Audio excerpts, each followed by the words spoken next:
Hello, Sarah. My name is Sean Everett. I'm the website analysis expert over at Zucore Marketing. Thank you so much for talking with Eric. He sent your website over to me for analysis.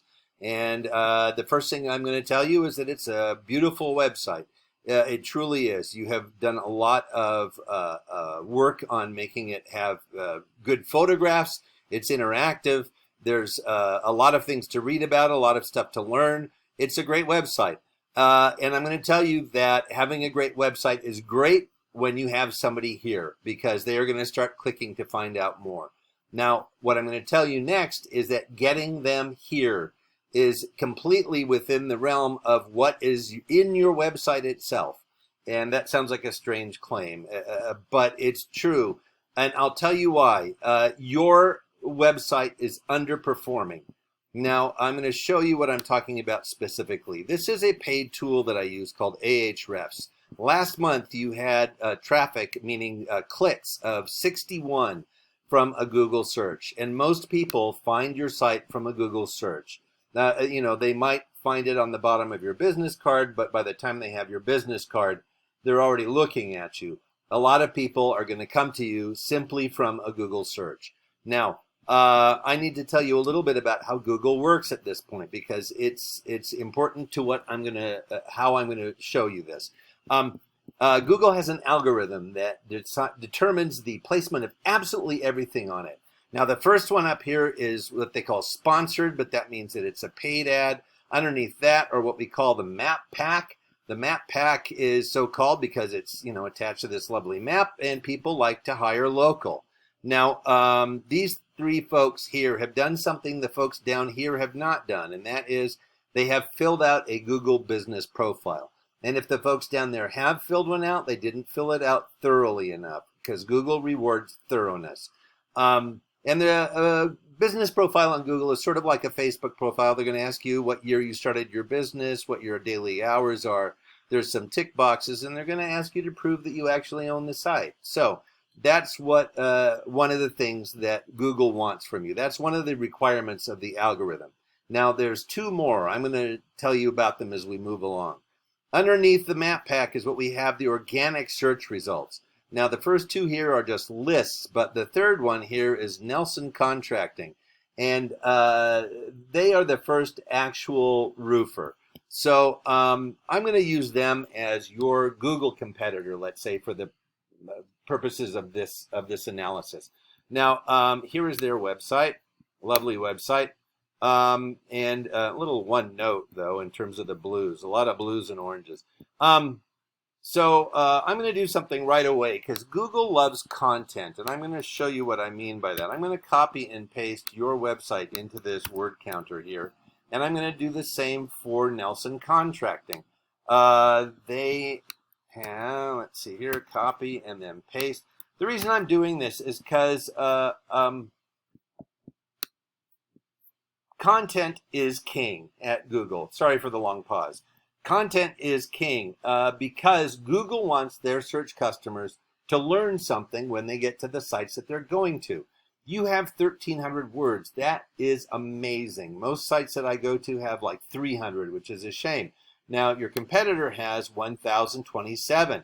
So you are definitely in the lead on this. But here's the truth of the matter. Google wants 1,500 words on your homepage. So you have a few to come up.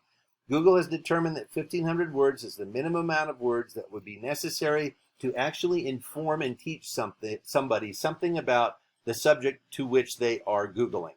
Now, the reason that they do that is they want to show their customers the most relevant results. That's one of their words. I'm going to show you where it appears first off.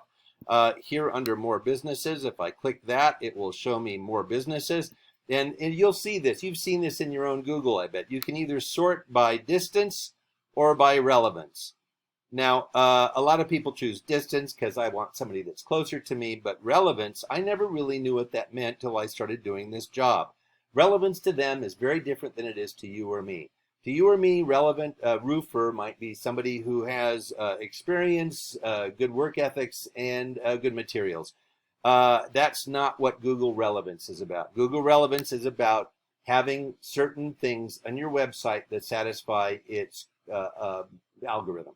Now, Uh, the algorithm is looking for three things, as I mentioned, one of them being this, and the second being, I said, content. Now, all words are not equal in the content. So when you bring your words up, it's important to know what words to put in there. Here is what I'm talking about. You have 43 words on your website, and that is not bad also, but you could have more.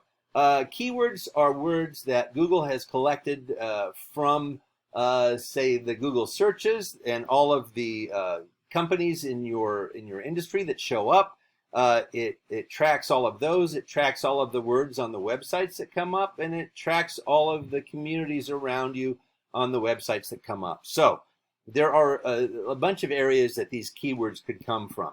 Now, you have 43 and Nelson has 4,900. So you can see there's a little bit of a disparity there, a little bit of catch up you might need to do.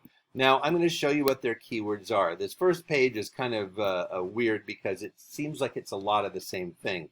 Best GAF shingles. Well, that's different, actually. Roofing companies Omaha, roofers Omaha.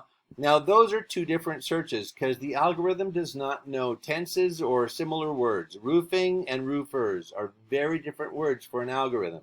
Companies and company are very different words. Contractor and contractors, very different words. It does not know our language. It just knows what it's looking for.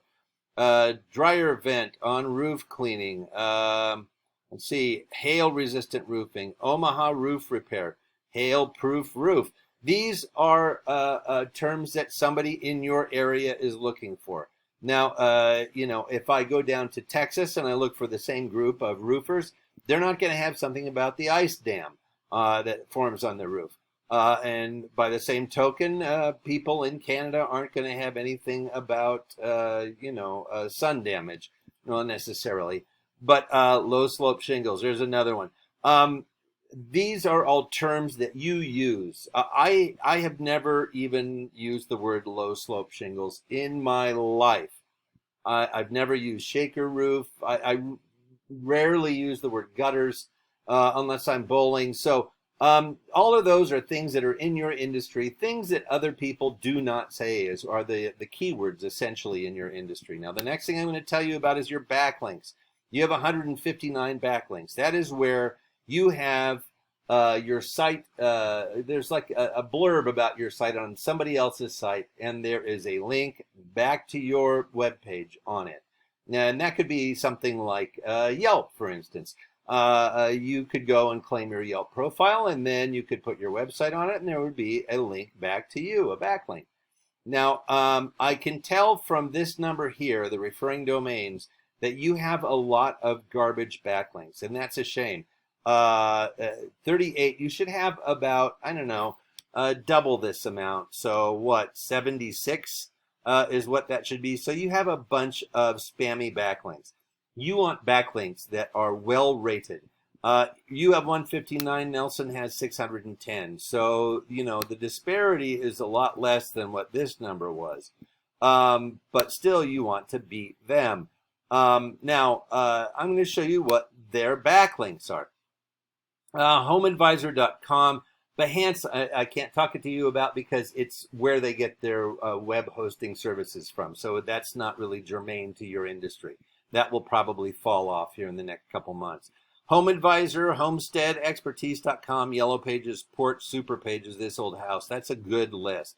Those are all rated in the 80s and 90s. You want anything that's rated 70 or higher, and even the 70s are kind of iffy in my book.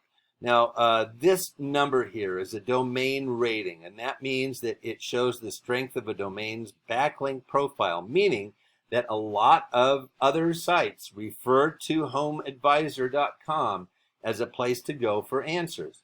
So that gives this a high rating. Your own site has a rating. You have a DR of 1.6. Now, that is not bad for a company of your size. You want to get more good backlinks on your site. Now, I've given you 3 things that you need to do in order to help the algorithm, and the algorithm will put you higher in the search results, and that will lead to this. Your 43 keywords and 159 backlinks meant you had 61 clicks last month. That's about 2 clicks a day. That's a lot for the amount of money you paid to have this beautiful site made. Now, Nelson had 3,100. That's a huge jump. And the value of these clicks, and obviously not every click becomes a customer or becomes an estimate. That's not what we're saying here. But this is sort of an average value. And Ahrefs does a lot of research and work into finding out what the value of these clicks actually means. It changes around the country. It changes by industry. They figure that your clicks were worth about $624. Now let's see what Nelson's were worth. 17,600. So there's a bit of a jump there also. And wouldn't it be nice to have closer to this amount of money in your pocket than the $624? Now, I'm going to assume that you would rather spend your time making beautiful roofs like this one as opposed to digging around in the belly of your website for stuff like this. And that being the case, you could probably give Eric a call and he would be happy to lead you through the next steps, because even though what I've been talking to you about, the business profile, the keywords, and the backlinks are things that you could do yourself, they are laborious. They are time-taking, and they require a tool often, and they require a lot of patience. So it would be a long process. So that's why I think Eric would be best to help you with this. Anyway, either way, I hope I have helped you improve your website. Thank you so much for watching, and you have a great rest of your day.